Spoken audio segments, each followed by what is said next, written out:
The modern cyber threat landscape is getting more creative by the day, and a new tactics have recently come to light that's raising eyebrows in the cybersecurity world. It involves Chinese state-sponsored hackers leveraging a feature in Microsoft Visual Studio Code called dev tunnels to maintain a secret long-term foothold inside targeted networks. If you're not familiar with Visual Studio Code, it's a popular code editor used by millions of developers worldwide. One of its recent features, known as dev tunnels, was originally designed to help developers easily share, test, and debug their applications remotely. But as we're now seeing, these convenient remote access capabilities can be abused by attackers in ways that are both stealthy and difficult to detect. Here's what's going on.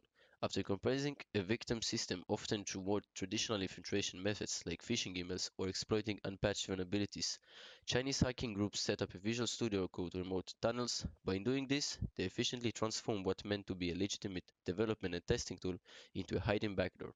Normally, dev tunnels let coders securely connect to projects running on remote machines without having to poke permanent holes in firewalls or configure complex VPN setups. In the hands of threat actor, this same mechanism can bypass many layers of network security, giving them a stable and encrypted communication channel right into the victim environment. This approach is particularly cunning because it relies on a trusted, well-known application rather than a custom malicious program. Security system and IT staff might overlook the suspicious behavior at first. After all, Visual Studio Code is common in many organizations, especially those within house developers, so its network activity might not raise immediate red flags.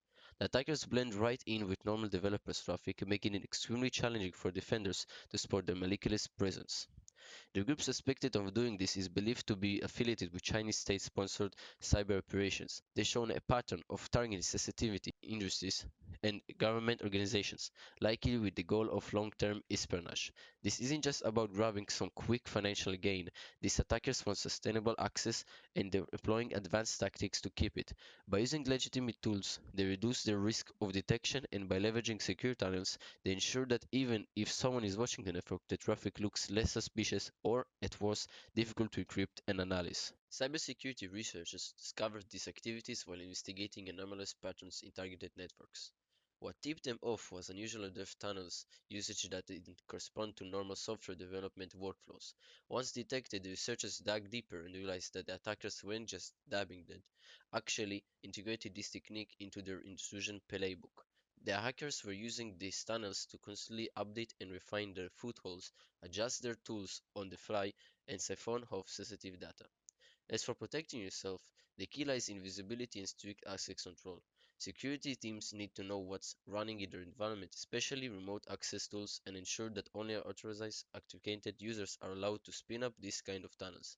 Monitoring and logging dev tunnels activities can help spot anomalies like unexpected network endpoints, unusual usage hours, or tunnel creation for machines that aren't typically involved in software development. Companies should also consider implementing tighter restrictions on who can use Visual Studio Code remote features in the first place, and make sure that all security patches, especially those related to developer tools, are applied promptly.